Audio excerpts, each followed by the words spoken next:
안녕하세요. 30대 중반 여자입니다. 저는 3년 결혼 생활 끝에 이혼하게 됐습니다. 이혼의 아픔을 조금씩 이겨낸 상태로 현재는 상처났던 마음이 추스러진 상태예요. 처음엔 사람들이 결혼하는 걸 대부분 반대를 하였었지만 좋아하는 마음 하나로 모두 이겨낼 수 있을 거라고 생각했는데 저 혼자만의 착각이었다는 것을 이제야 알게 됐습니다. 지금 와서야 웃고 넘길 수 있지만 이혼 준비하는 과정에서 정말 죽고 싶다는 생각이 들 정도로 힘들었어요. 주변 사람들에게 제 속마음을 모두 내비치는 게 아직까지 너무 창피해서 이렇게라도 속을 털어놓고 싶어 이렇게 사연을 보내게 됐습니다. 남편은 이혼한 지금까지도 전화를 밥 먹듯이 하는 편이고 술만 마시면 저 혼자 살고 있는 집까지 찾아올 정도인데요. 경찰에 신고까지 해봤을 정도였어요. 그 정도로 남편과 저의 사연은 아주 복잡하고 찌질했네요. 원래 결혼은 단둘이 하는 게 아니라 집안 대 집안끼리 하는 거라는 말이 있잖아요. 이번 결혼과 이혼으로 그 말이 맞다는 것을 느끼게 됐어요. 남편과 2년 연애 끝에 결혼하게 됐었는데요. 남편과 저 사이에는 전혀 문제될 부분은 없었어요. 전 남편의 성실함과 깊은 효심, 착함에 반해서 연애하고 결혼까지 하게 된 거였거든요. 근데 이 착한 효심이 이렇게 문제가 될 거라고는 상상조차 하지 못했었는데요. 남편은 동네에서 유명한 효자였어요. 할아버지 밑에서 자란 남편은 고등학교 졸업하고 바로 취업을 하여 돈을 벌었다고 하는데요. 그 이유는 할아버지 사업 때문이었어요. 아버님은 무리하게 사업을 확장하는 바람에 사업이 망했다고 들었어요. 그것도 2번씩이나요. 그 이후로 남편은 취업을 바로 하게 됐다고 해요.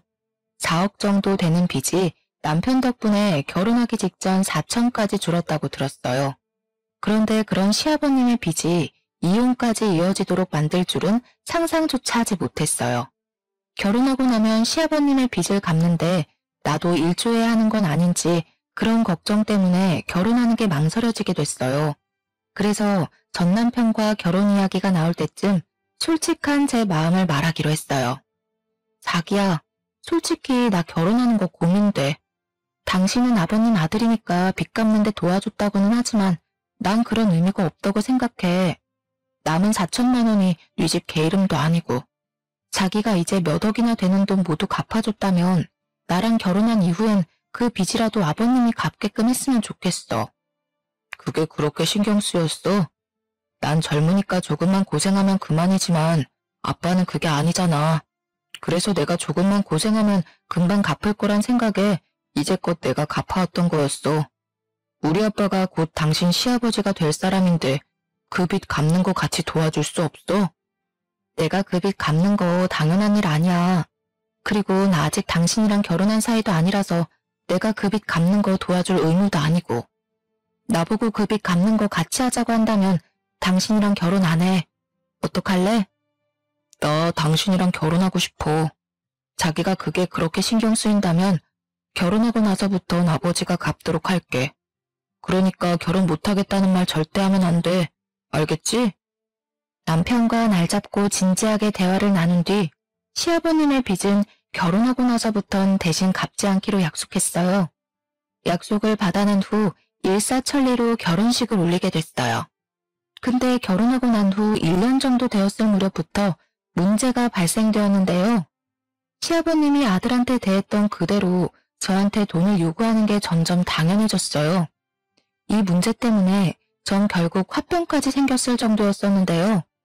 저희 부부는 3개월 단위로 양가 부모님께 용돈을 드리고 있어요. 저도 나름 유명한 회사에 다니는 사람이고 남편도 결혼하고 난 이후부터 본인이 다니고 싶었던 친구 회사에 다니면서 일도 같이 배워가고 있었죠.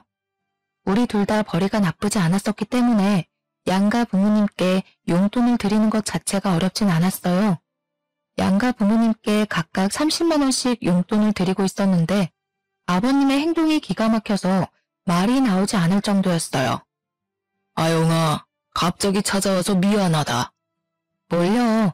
오늘 연차라서 저 혼자 집에 있었어요. 아버님은 이 이른 시간엔 어쩐 일로 오셨어요? 미리 전화 주시면 제가 아버님 댁으로 갔었을 텐데. 너한테 할 말이 있어서 직접 찾아왔다. 잠시 앉아서 얘기 좀 할 수 있겠니? 과일 바구니를 사서 집까지 찾아오셨더라고요. 이른 아침부터 아버님이 찾아오는 바람에 전 매우 놀랐어요.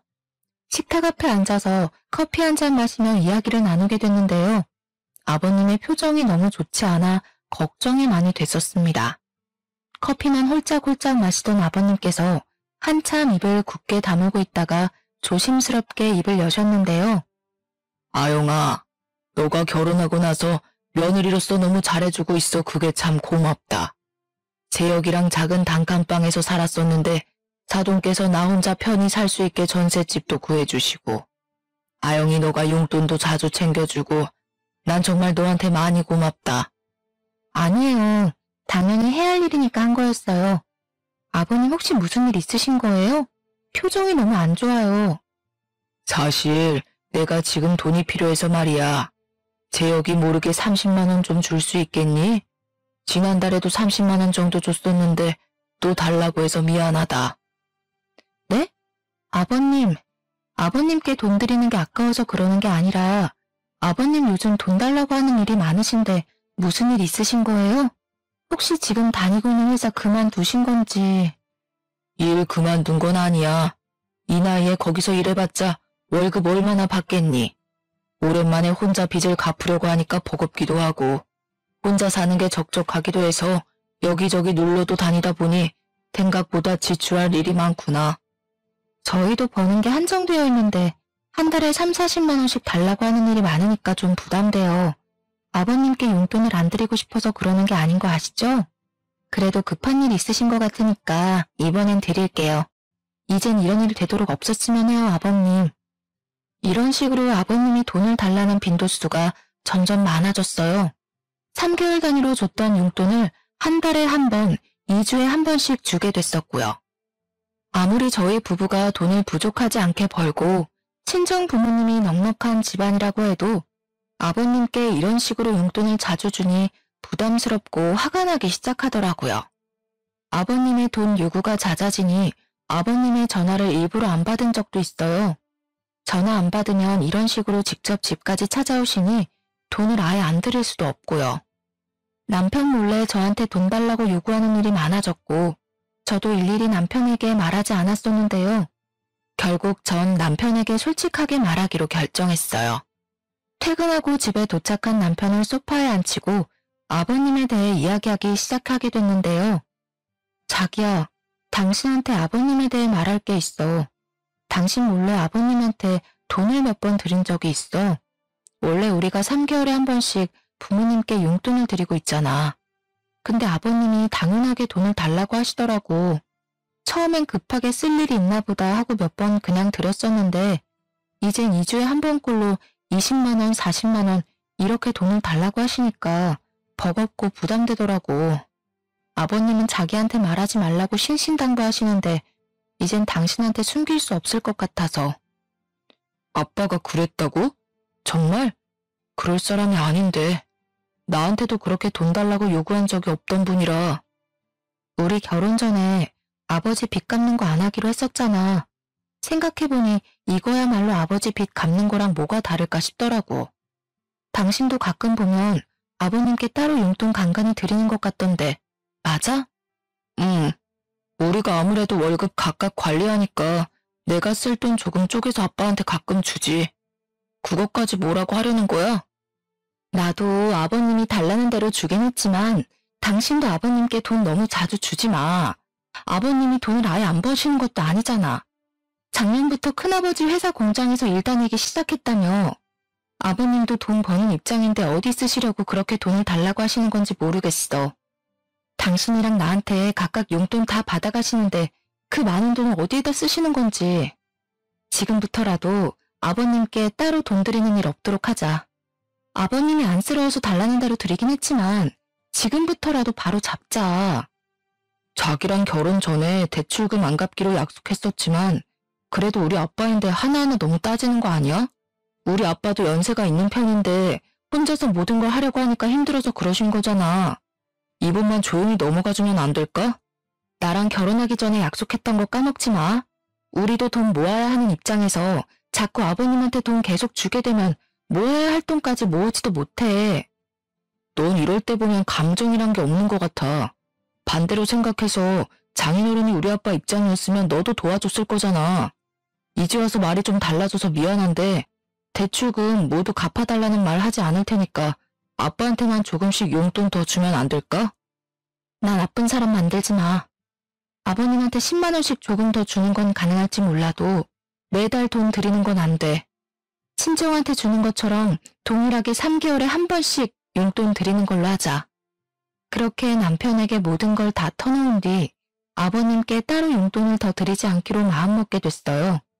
남편도 대화를 나누고 난 뒤 아버님께 따로 전화해서 앞으로 자기 없는 사이에 집에 찾아오거나 하는 일 없었으면 한다고, 그리고 급한 일 아니면 자주 돈 달라는 일 없었으면 한다고 하더라고요. 그 일로 남편이 아버님께 살짝 언성을 높였던 걸로 알고 있어요. 근데 이번 일로 조용히 넘어갈 게 아니었나 봐요. 한동안 잠잠한 것 같더니만 아버님이 또 저의 화를 부르던 일이 있었는데요. 아버님은 한 달에 한 번꼴로 저희 부부집에서 1박 2일씩 주무시고 가셨어요. 남편은 아버님이 놀러 오실 때마다 아이처럼 좋아했어요. 아버님도 그런 남편을 보고 정말 행복함을 감추지 못했고요. 근데 아버님이 저희 집 안방에 들어가는 일이 생각보다 잦았어요. 저희 집 화장실은 거실과 안방 총 2개인데요. 근데 아버님이 안방에 있는 화장실 쓴다는 핑계로 안방에 들어가는 일이 많았어요. 남편은 대수롭지 않게 여기는 것 같았었지만 전 그 부분이 참 찝찝하고 기분이 나쁘더라고요. 결국 전 참다 못해 안방에 들어가지 않았으면 한다고 솔직하게 말했고, 아버님은 알겠다고 말씀하신 후 안방에 들어가는 일이 줄게 되었는데요. 제가 잠시 자리 비운 사이에는 여전히 안방에 드나드는 것 같긴 했어요. 근데 언제 한 번은 아버님이 저희 안방 화장실을 다녀오고 난 직후 화장대 서랍이 살짝 열려있는 걸 발견하게 됐어요. 전 현금을 쓸 일이 가끔 있어서 월급날마다 20만 원 정도 현금을 뽑아 화장대 서랍에 두는 습관이 있어요. 근데 현금이 조금 없어진 게 보이더라고요. 생각해보니 지난번에도 현금 5만 원씩 비는 것 같았었는데 이번에도 돈이 살짝 비어있는 걸 보고 이게 다 아버님의 만행이 아닐까 싶었어요.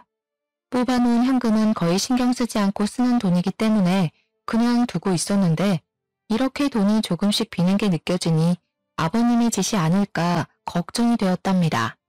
물증은 없고 심증만 있는 상태에서 그대로 남편에게 말할 시 100% 싸울 게 분명해서 말할까 말까 고민이 많이 되더라고요.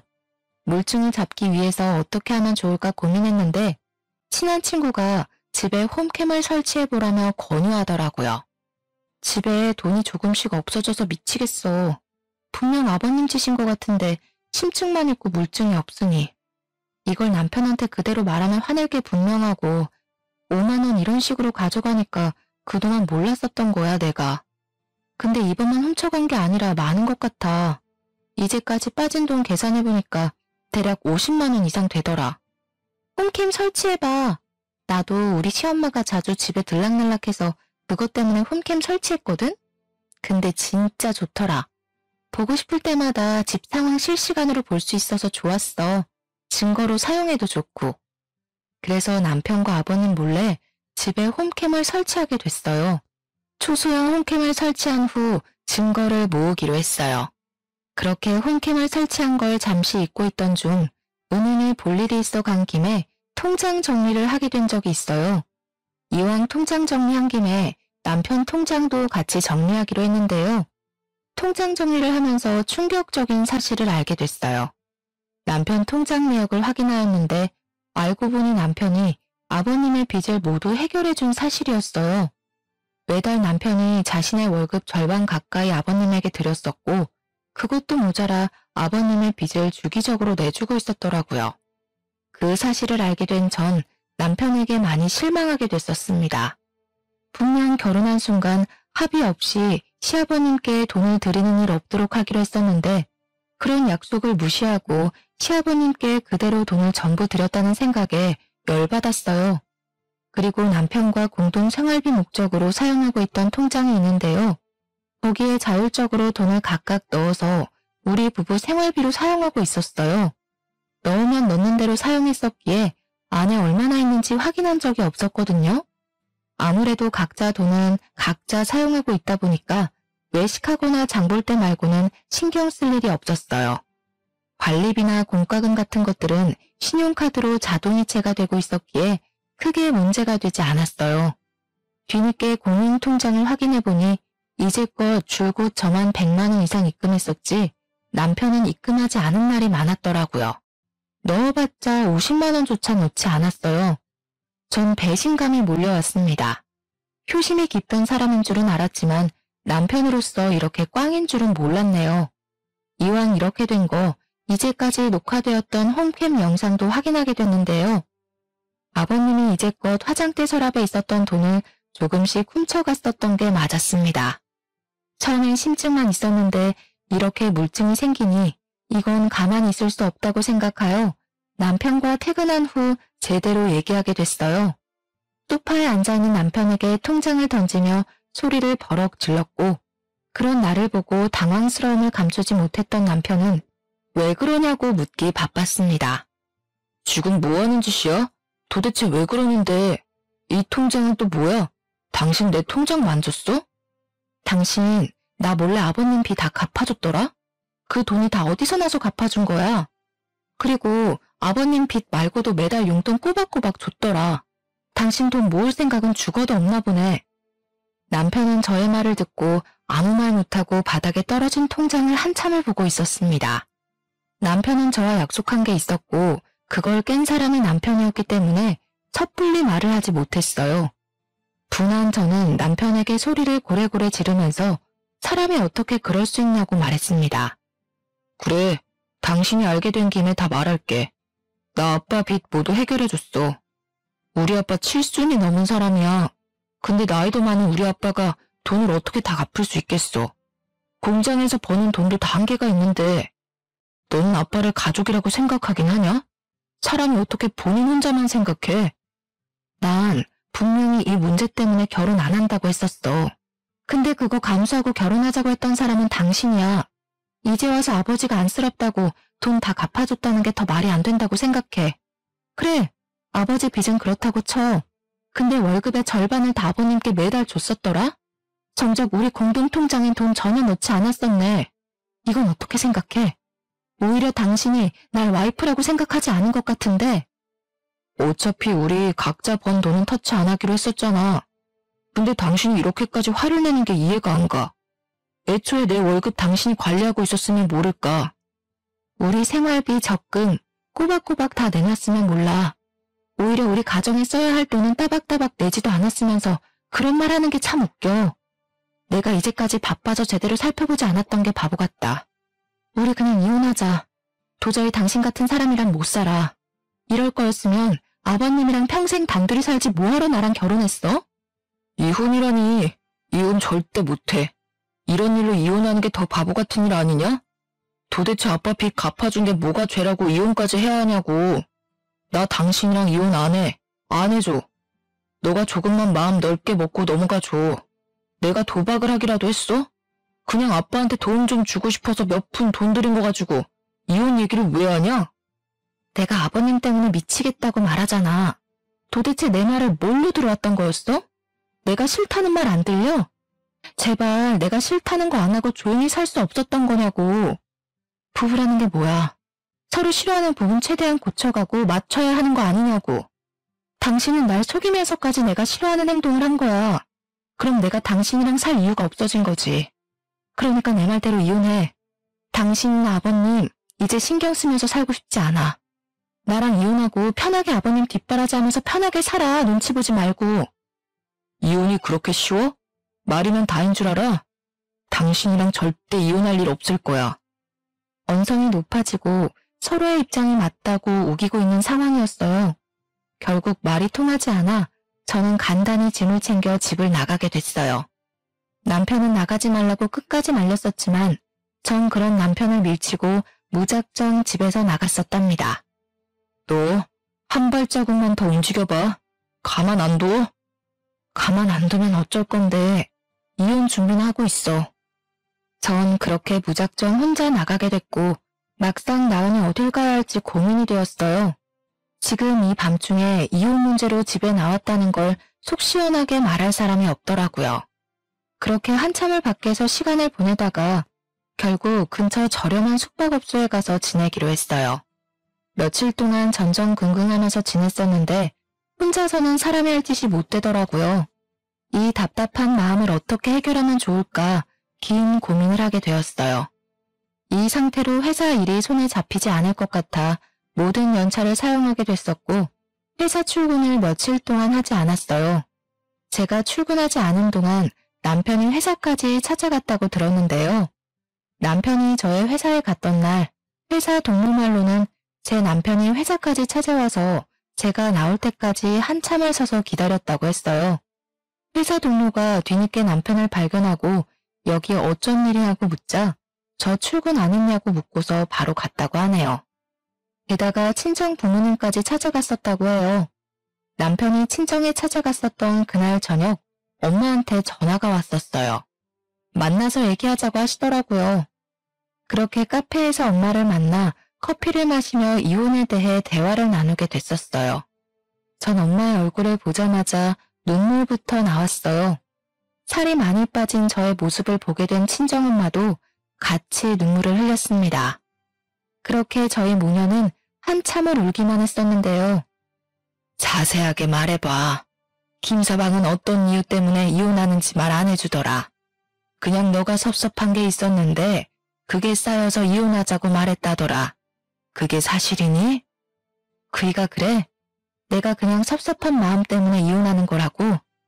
엄마, 나 그 사람이랑 도저히 못 살겠어. 그 사람 나 몰래 시아버님 빚 다 갚아주고 게다가 나한테 생활비 따박따박 안 줬어. 오히려 그 돈을 매달 아버님께 드렸었더라. 난 그것도 모르고 생활비 통장에 돈 제때 넣어왔었고. 본인 입으로 그러더라? 자기가 도박한 것도 아니고 자기 아빠 도와준 게 전부인데 이게 왜 이혼할 일이냐고. 시아버님은 더 가관이야. 도벽까지 있으시더라고. 매번 나한테 용돈 타가는 것도 모자라서 내 돈까지 훔치셨어. 돈까지 훔쳐? 노인네가 돈에 환장했구나. 환장을 했어. 그러니까 엄마가 뭐라고 했어. 부유한 사람은 아니어도 빚 있는 사람, 빚 있는 집안에 시집가면 안 된다고. 어른들이 하지 말라고 하는 건 다 이유가 있는 거야. 당장 이혼하고 갈 곳 없으면 지금 엄마 집으로 들어와. 왜 멀쩡한 부모 두고 왜 모텔에서 지내고 그래? 당장 짐 싸서 나와. 알겠어? 알겠어. 나도 지금 엄청 후회하고 있는 중이야. 그리고 사돈한테 말 전해. 당장 전세금 돌려달라고. 사돈 혼자 김서방 키웠다고 하길래 고생 많이 했을 거라 생각하고 전세금 빌려줬더니만 이 두 사람이 쌍으로 사람 엿먹이네. 아들을 그렇게 고생시키고 돈을 탐하더니 이제 그것도 모자라서 며느리 돈까지 탐을래? 도대체 빚 갚는 거 말고 돈 쓸 구석이 뭐가 있다고 계속 돈을 가져가서 쓴다니? 좋은 것들만 누릴 줄 알지 고생이란 걸 모르고 산 양반이네. 그러니까 번듯한 일 한 번도 못하고 사업만 무리하게 키웠지. 은혜도 모르고 말이야. 친정엄마는 화가 머리끝까지 났었어요. 그날 저녁에 저는 친정 부모님 집으로 가게 됐습니다. 그렇게 친정 부모님과 함께 지내며 머리 식힐 시간을 보냈어요. 친정 아버지도 뒤늦게 이 사실을 알게 되었고 남편에게 전화해서 온갖 욕을 다하며 당장 이혼하라고 단호하게 말했다고 친정엄마한테 전해 들었어요. 그렇게 오랜 시간 정리한 끝에 이혼하기로 굳게 마음먹게 됐었고 남편에게 퇴근하고 시아버님 댁에서 만나자고 문자를 보냈습니다. 그렇게 저녁에 아버님 댁으로 바로 달려갔어요. 아버님 댁에 도착하니 남편 몰골이 말이 아니더라고요. 수염도 제대로 깎지 못하고 꾀지지한 상태로 아버님과 거실 바닥에 앉아있더군요. 남편은 오랜만에 본 저를 보고 안으려고 했어요. 그런 남편을 밀치고 자리에 앉으라고 말했습니다. 두 사람 앞에 앉아서 한참을 말없이 있었어요. 제가 한참 말없이 앉아있으니 남편은 그런 제 앞에 무릎 꿇고 앉아 손을 싹싹 빌며 사과했습니다.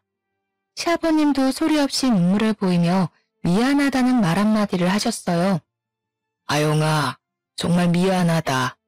어른이 돼가지고 너희들 사는데 도움은 못 될 망정 오히려 사이를 갈라놓는구나. 재혁이가 이제까지 나한테 준 돈 천천히 갚으마. 그러니까 우리 재혁이 한 번만 봐줘. 내가 꼴 보기가 싫은 거면 연락조차 안 할게. 그래 아영아, 이제 집에 들어올 거지? 내가 정말 잘못했다. 내가 잠깐 미쳤었던 것 같아. 그러니까 당장 집에 들어와.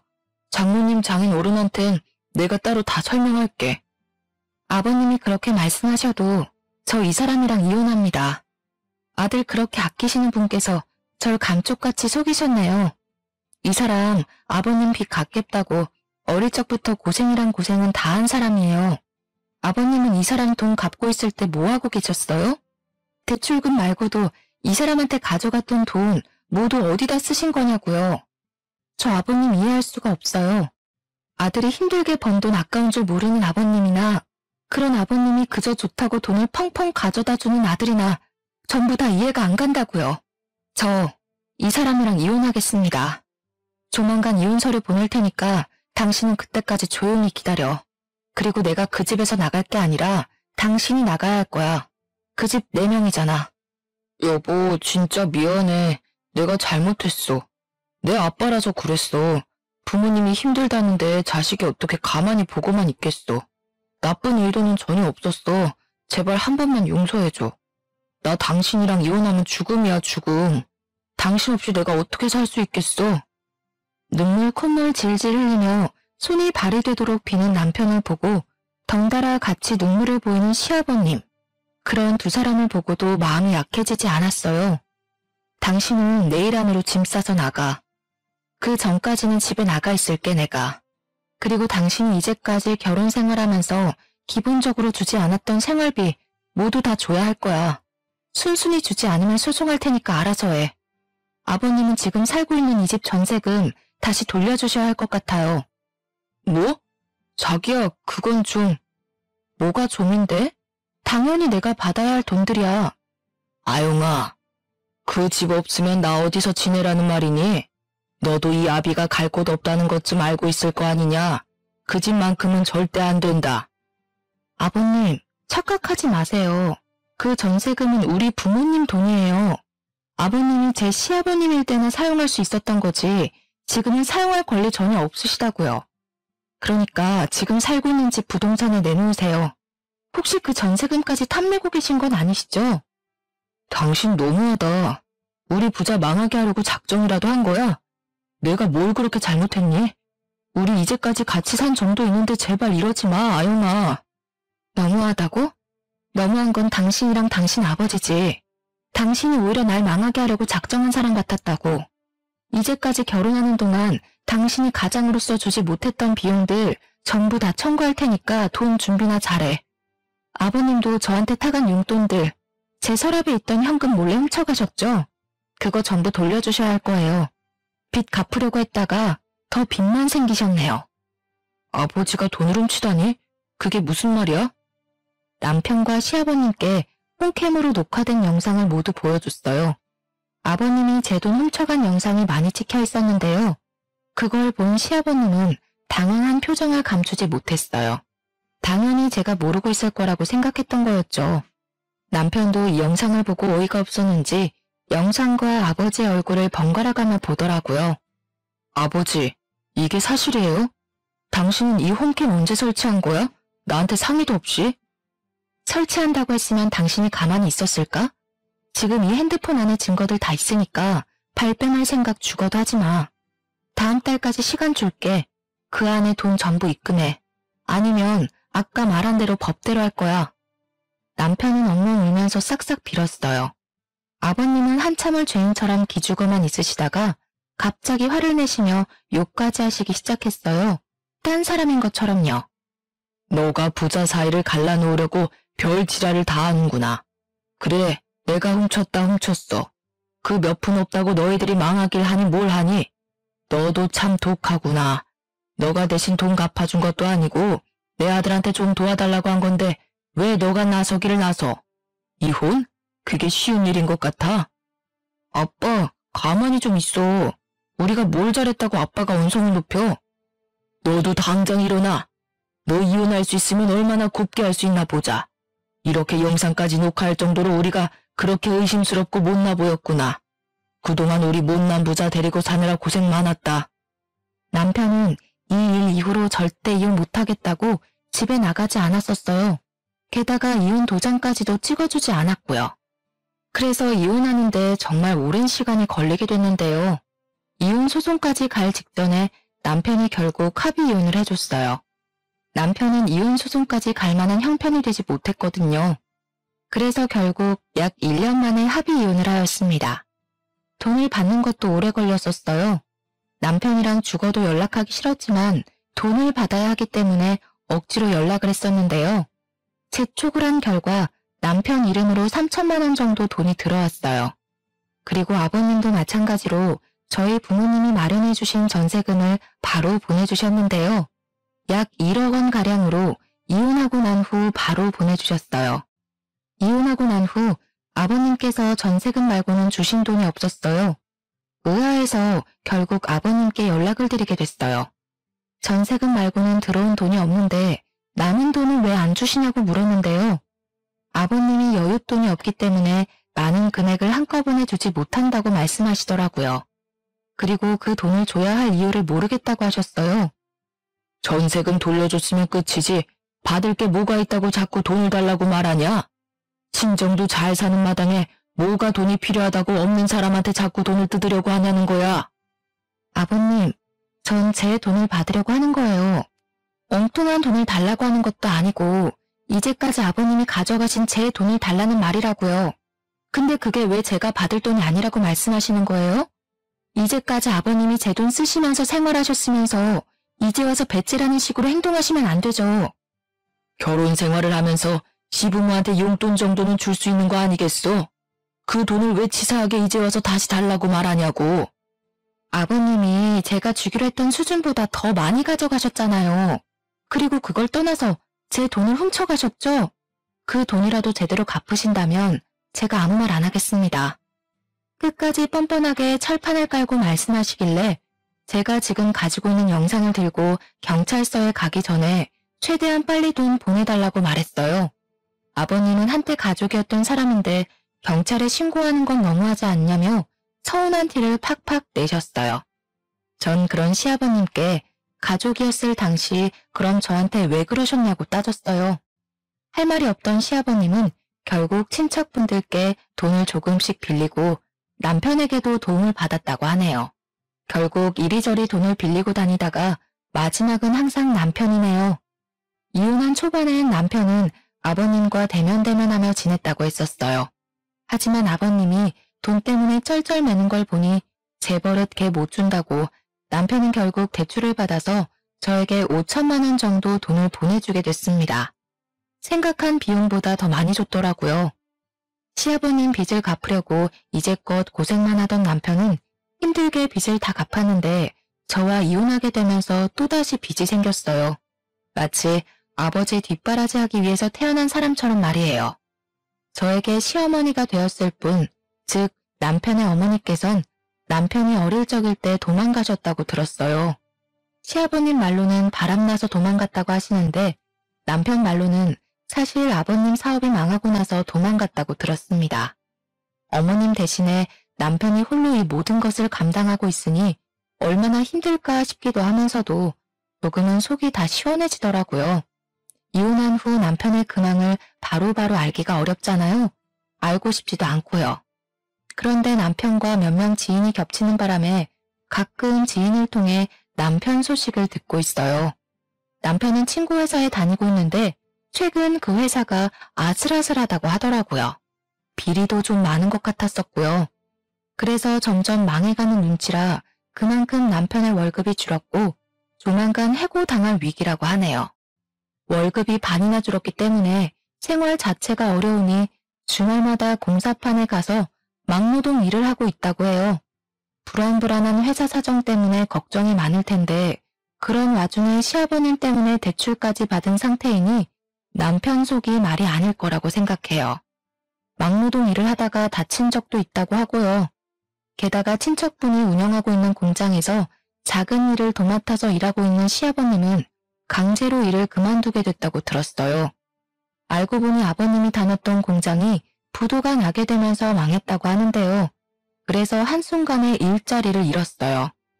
남편의 월급은 반토막이 나고 시아버님도 연세가 많기 때문에 일자리 구하는 게 쉽지 않아요. 아버님이 살고 있던 전셋집도 빠진 상태라서 결국 둘은 반지하 원룸에서 살고 있다고 하네요. 대출금이 있기도 하고 아무리 반지하라고 해도 서울에 있는 반지하도 비싼 법 아니겠어요? 회사가 하필 서울에 있기 때문에 아버님과 같이 살고 있는 반지하도 서울에 구했다고 하더라고요.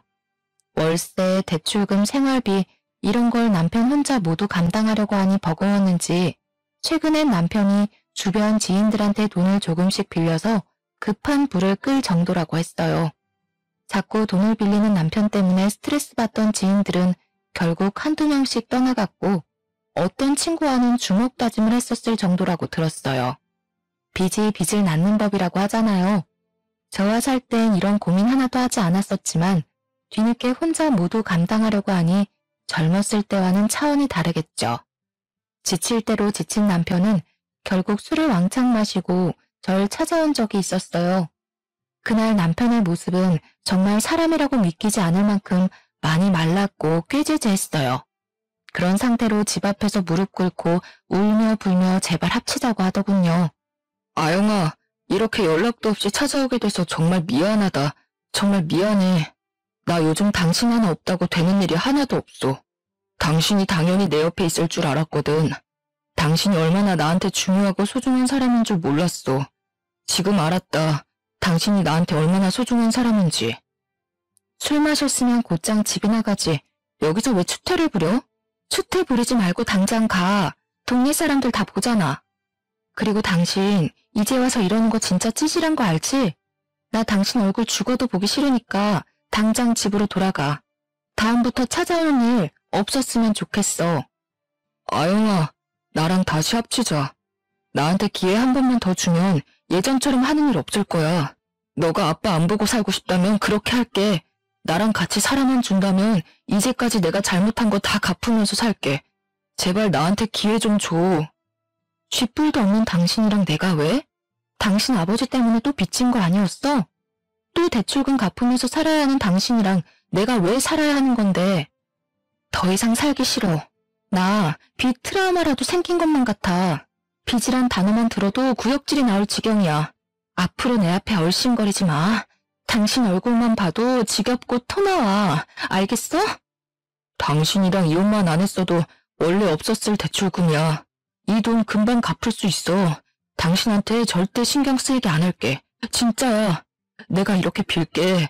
한 번만, 딱 한 번만 다시 생각해줘. 나 진짜 당신 없으니까 죽을 것 같다고. 사는 게 사는 것 같지가 않아. 사람 그렇게 쉽게 안 죽어. 너 술 먹고 이렇게 막무가내로 찾아오면 경찰에 신고한다. 그러니까 썩 꺼져. 앞으로 내가 너 때문에 신경 쓰는 일 없도록 해줘. 남편은 이 일 이후로 몇 번을 더 찾아왔어요. 꽃바구니, 고기 등등 각종 선물도 몇 번 놓고 가기도 했고요. 이렇게 선물 보낼 돈 있으면 돈이나 한 푼 더 갚지. 전화와 문자도 하루에 수십 통도 했었는데요. 지금은 예전에 비해 찾아오거나 전화 오는 일은 줄었지만 여전히 힘들 때마다 저한테 전화하는 건 여전하더라고요. 지금은 내가 그리워서 그러는 게 아니라 습관처럼 전화하고 찾아오는 것 같아요. 가끔 돈 때문에 힘들 때마다 전화하는 눈치인 것 같고요. 전 이번 결혼과 이혼을 통해서 결혼은 정말 신중하게 해야 한다는 것을 알게 됐어요. 전 남편과 시아버님도 이번 일로 정신 차릴 수 있는 계기가 되었으면 했어요. 빚 하나로 와이프였던 저와 친구들을 잃은 남편은 제발 정신 좀 차리고 똑바로 살았으면 하네요. 특히 시아버님은 더더욱 말이죠. 나이 먹었다고 해서 다 어른은 아닌 것 같아요. 전 나중엔 시아버님처럼 살고 싶지 않다고 생각했네요. 지금까지 제가 살아온 이야기였는데요. 이렇게 말로만 들어도 천불이 나지 않나요? 이혼할 당시 정말 가슴이 찢어질 정도로 아팠었지만 지금은 정신 차리고 제 할 일 열심히 하면서 지내고 있어요. 신기하게도 결혼 생활을 유지하고 있을 땐 그렇게 원하던 승진이 되지 않았었는데 이혼하고 몇 달 지나지 않아 바로 승진하게 됐어요. 제가 이혼했다는 소식을 들은 친구 몇 명은 저한테 선 한 번 볼 생각 없냐고 묻기도 하는데요. 남편과 이혼하고 난 이후 결혼이나 연애에 대한 생각이 확 사라졌네요. 나중은 모르겠지만 지금 현재로서 혼자 사는 게 제일 좋거든요. 친정 부모님도 한번 된통 당했으면 됐지 뭘 선볼 생각을 하냐고 그러시고요. 한때 쫄딱 망한 남편에게 흔들릴 뻔하기도 했었지만 마음을 바로잡고 제 할 일에 집중을 하면서 지내다 보니 좋은 일이 뒤따르게 되네요. 불쌍하다고 받아준다면 제가 더 불쌍해질 것 같거든요. 사람은 결코 죄를 짓고 살아서는 안 된다고 생각합니다. 어디 가서 제 이혼 이야기를 터놓고 말할 수 없었는데 이번 계기로 답답했던 마음이 싹 사라진 것 같네요. 지금까지 제 답답하고 길고 긴 사연 들어주셔서 감사합니다.